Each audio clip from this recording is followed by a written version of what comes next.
تكسفني قدام الحاجة يعني؟ ماشي، ابوك مش هيطلع بخيل يا واد. خد شبرق نفسك. 20 جنيه ماشي. انا اروح بقى لماما. انت لسه هتبصلي؟ تعالى يا ولا، مش ابوك اداك 20؟ ادي 100. امي اللي ماليش غيرها في البيت ده. بقى كده يا حاجه تبيع عشرة العمر عشان الكلب ده؟ ماشي، خد يا واد، ابوك مش هيحرمك من حاجه النهارده. 200 جنيه. طب تعالى يا ولا، 500. العب بعيد يا حاج. يا جدعان انتوا بتتكلموا جد؟ لا ده كده في كلام تاني. والله انا حاسس ان لسه بدري. بقى كده؟ طب شوف اللي جاي دي يا حاجه. تعالى يا واد، ادفع 1000 جنيه. الله عليك يا حجوج وانت بتنزل عليا بالبكاوي. بقى كده؟ ماشي. يلا بينا على القمة. طب خلصت يا حاج. تعالى يا ولا، ادي شيك على بياض، حط فيه الرقم اللي انت عاوزه. الله على الحاجه اللي بتنزل بشكاتها. احنا نسيبنا من الالافات ونخش في الشيكات. ايه ده؟ هي وصلت للشيكات؟ رقصوني يابا، فرحوني يابا، رقصوني. بقى كده يا حاجه؟ ماشي، البيت ده هيكون له كبير النهارده. خد يا واد عقد البيت، بيعه واخرج بيه.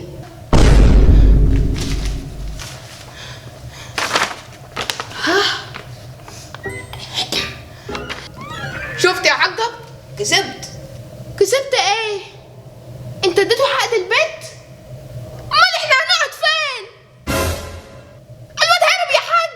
ها؟ انت لسه بتفكر؟ الحقه قبل ما يبيع البيت. النصاب غفلني. خد يا الحبيبه.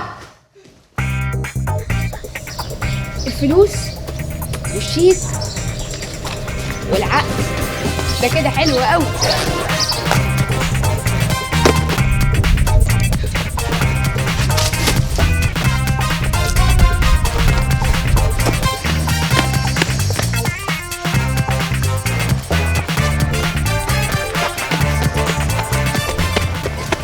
بيتنا في الشارع شق عمري هجيبه. بقيت غني، بقيت من الأثرياء. بص يا ابني على اللي هيبقى بكره مليونير.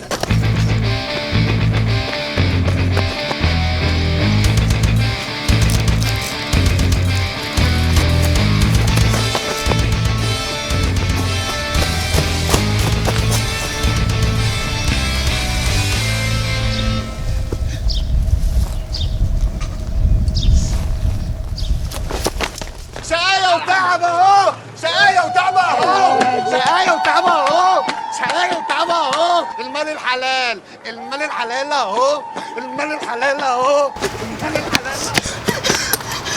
قلت له ايه ده؟ ابويا اتبعت امت ومفيش رجوع. انسى يا حجوج، بكره تشوفني بالمرسيدس في شوارع اسكندريه.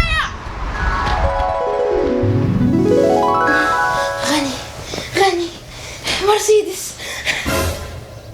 حلم. لا انا هحقق الحلم.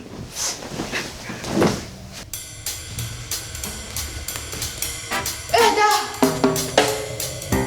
ابويا الحجوج، ده حلم ولا علم ده يا جدعان؟ بقالي كتير ما شفتكش يا راجل، عامل ايه؟ ابني حبيبي نصاب البيت، وانا كمان بقالي كتير ما شفتكش ومش عايز اشوفك. يلا من هنا. لا ليه بس كده يا حجوج؟ ده انت حبيبي، تفكرني مغفل. يلا جاي تقلبني؟ العب غيرها يا حبيبي. زورونا في المرة القادمة تجدوا ما سركم. بقى كده؟ ماشي يا بابا، بكرة هتعرفوا امتى في البيت ده.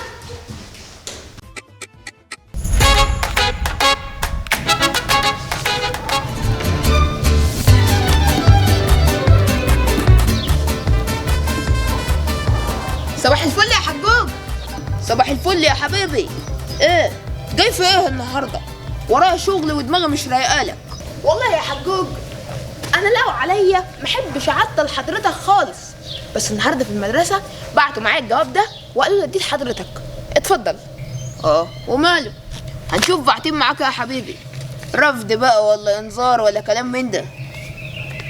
وانا كنت جاي في الطريق الجواب اتفتح مني وقع على الارض واتدحرج، والمهم لقيته في وشي على طول يا حجوج، ولقيت مكتوب فيه بقى ايه يا حجوج، لقيت مكتوب ان هما محتاجين فلوس من كل طالب عشان هيجددوا المدرسه بقى ويبيضوها وكلام من ده.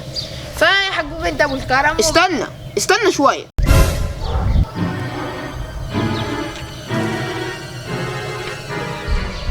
ايه ده؟ هو بيبص في الجواب عليه؟ انا ما اتفقتش على كده. ههرب. وماله يا حبيبي طالما فيها واد راح فين؟ جواب مضروب. يا نصاب، انا كده ما كنتش هديك فلوس. ماشي.